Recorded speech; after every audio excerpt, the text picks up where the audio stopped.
Hello, this video will be a beginner guide on how to play the Caro Kann with the black pieces against one e4.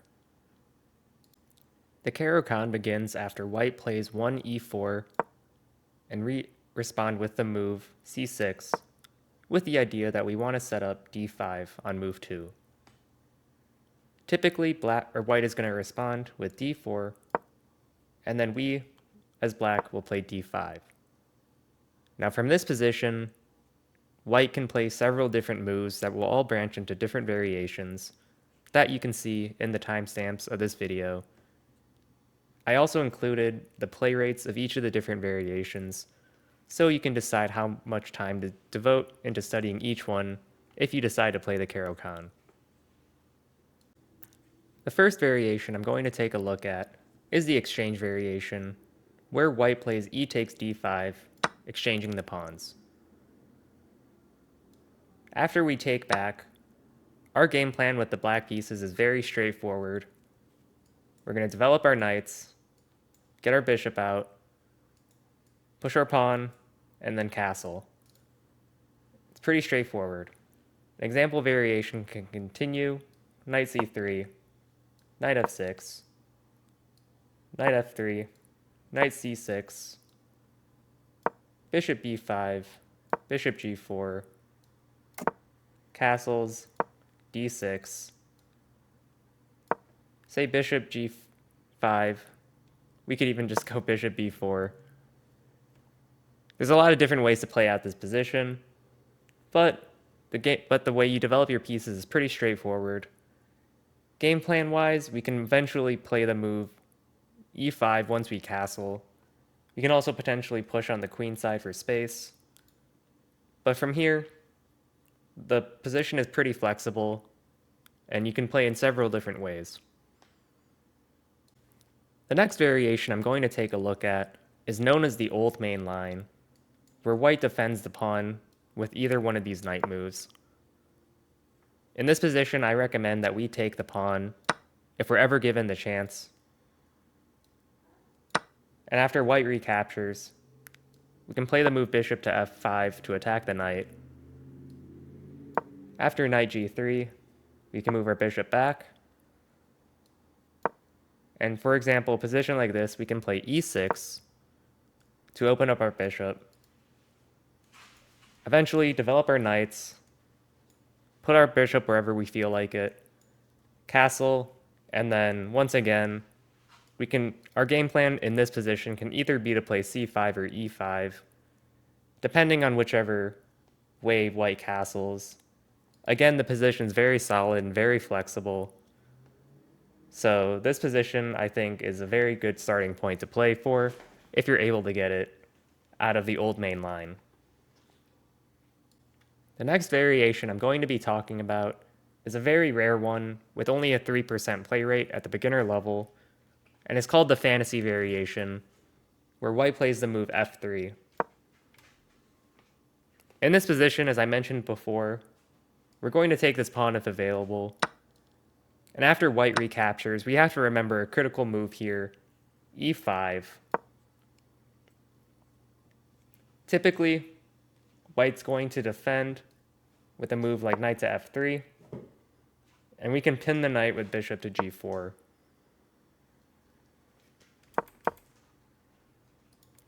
The reason that white cannot just simply take our pawn on e5 is that it walks into this move queen h4 check, double attacking the king and this other pawn on e4.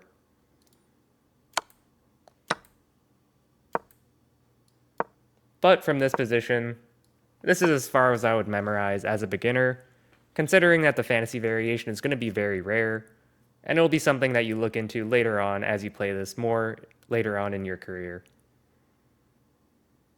One rare sideline that I'm going to quickly discuss is if white doesn't play the move d4 on move 2, but instead tries to play for something known as the two knights attack, where they develop their two knights out instead of playing d4. In this position, the move I would recommend playing is bishop to g4 to pin this knight. And if a move like bishop e2 happens, we can just play e6 and play for a similar game plan like we have in other positions. It's not particularly dangerous if you play it this way, so there's not too much theory to dive into as a beginner. Finally, I'm going to talk about the new main line, which is also known as the advanced variation, where white plays the move e5, pushing their pawn and gaining more space. Here, if you're anywhere under 2000 elo, I recommend playing the move c5, rather than the typical main line. From this position, the move that was most commonly played at the beginner level online was c3. And from here, our game plan is going to be to continue attacking this pawn on d4 with moves such as knight to c6. After knight f3, we can first exchange this pawn. We can pin this knight. After they try unpinning, we also have a move like queen to b6, attacking this pawn and putting pressure on this pawn on b2. This position is actually a very favorable version of the French. If you want to check out my video on the French, you can see more information about this position. Once we play the move e6, this is literally just a favorable version of the French, where we were able to develop our bishop before playing the move e6.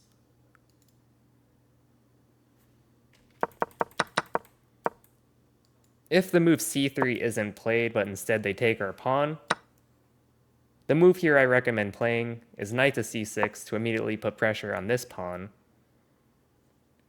Once white develops with a move like knight to f3, we can once again develop and put pressure on this knight by pinning it with bishop to g4. Say a move like bishop to e2 to unpin the knight. We can play e6 to open up this bishop. Now online, a very common move that was played was the move h3, which is actually a mistake. The reason this is a mistake is because we can simply just take the knight, recapture this pawn, and after a move like castles, we can take this pawn as well. And now we have a material lead, while also having a lead in the center. So this position is already very, very favorable for black.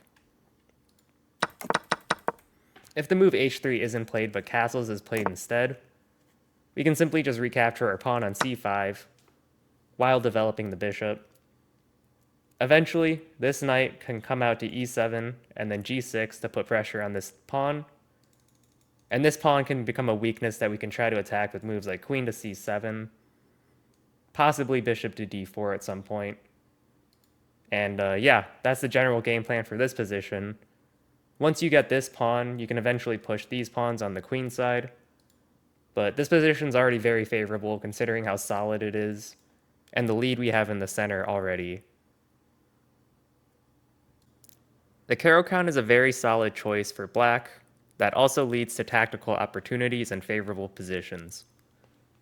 If you're someone that always plays the Caro Kann against 1e4, then you're very likely to be better prepared than your opponent, as a player with the white pieces is only going to see the Caro Kann maybe 10 to 20% of the time, and they have to prepare for everything, whereas someone playing the Caro Kann is always going to get a Caro Kann position against 1e4. Making all of these very good reasons to play the Caro Kann, as it's something that you're going to study very often, then you're very likely to be in positions where you just understand them better than your opponent, since you're always playing the Caro Kann, and your opponent has to play against many different positions when they play e4. And that's it for this beginner guide on the Caro Kann. If you learned something, please let me know in the comments, like and comment and subscribe. I hope you enjoyed. Good luck in your future games, and goodbye.